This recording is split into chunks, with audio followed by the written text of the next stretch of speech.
Hi all.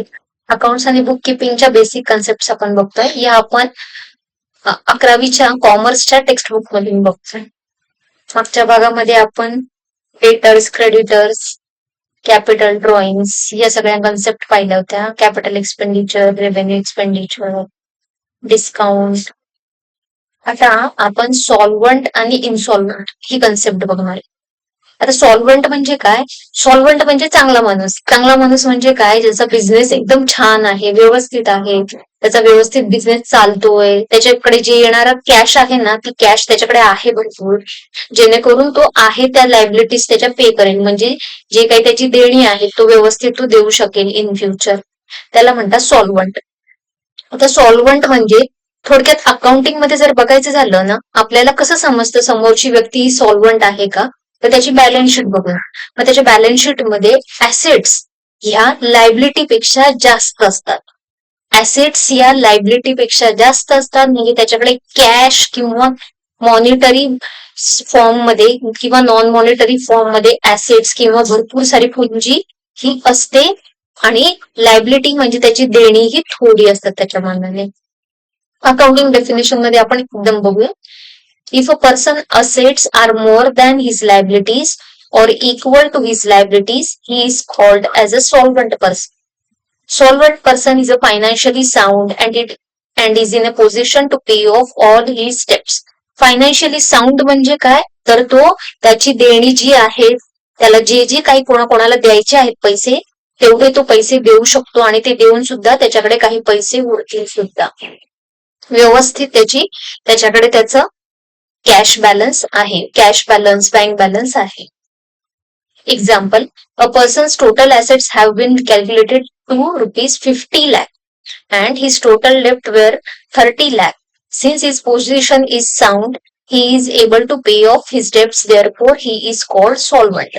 म्हणजे या केसमध्ये काय झालंय बघा, त्याच्या टोटल ऍसेट्स आहेत ना, या 50 लाख आहेत आणि त्याच्यात जे टोटल डेप्ट्स म्हणजे लायबिलिटीज म्हणजे देणी, ती आहे ती 30 लाख आहेत. मग 50 वजा 30 खालती बॅलन्स 20 लाख. म्हणजे त्याचे जे ऍसेट्स आहेत, त्याच्याकडे जी कॅश इनफ्लो आहे, कॅश आत्ता आहे, कॅश बँक बॅलन्स तो 50 लाख आहे. आणि त्याला द्यायचे किती आहेत? तर फक्त 30 लाख द्यायचे आहेत. म्हणजे त्याच्याकडे 20 लाख हे एक्स्ट्रा आहेत. म्हणजे तो सॉल्व्हंट आहे.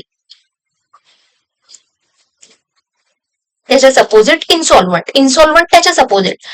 मग ज्याची देणी किंवा ज्याची लायबिलिटी या ऍसेट पेक्षा जास्त आहे, म्हणजे त्याला जो इन फ्युचर पैसे द्यायचे आहेत ते जास्त आहेत आणि त्याच्याकडे आता किंवा येणारे जे पैसे आहेत ते त्याच्यापेक्षा कमी आहेत.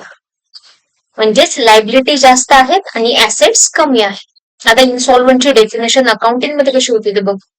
A person whose liabilities are more than his assets is an insolvent person. Such a person liabilities are more than his assets. त्याच्या लायबिलिटीज ह्या त्याच्यापेक्षा ऍसेट्स पेक्षा जास्त आहे. अगदी सोपं याच्यामध्ये लक्षात ठेवायचं, तर लायबिलिटी जास्त म्हणजे इनसॉल्व्हंट, ऍसेट्स जास्त म्हणजे सॉल्व्हंट. एक्झाम्पल बघू.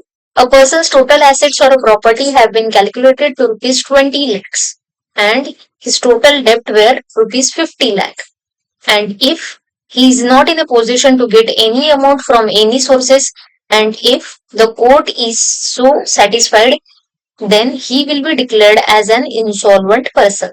म्हणजे या केसमध्ये काय झालं होतं, त्याच्याकडे 20 लाख रुपये कॅश बँक बॅलन्स मध्ये किंवा ऍसेट्स फॉर्म मध्ये होते, पण त्याला द्यायचे किती होते लोकांना?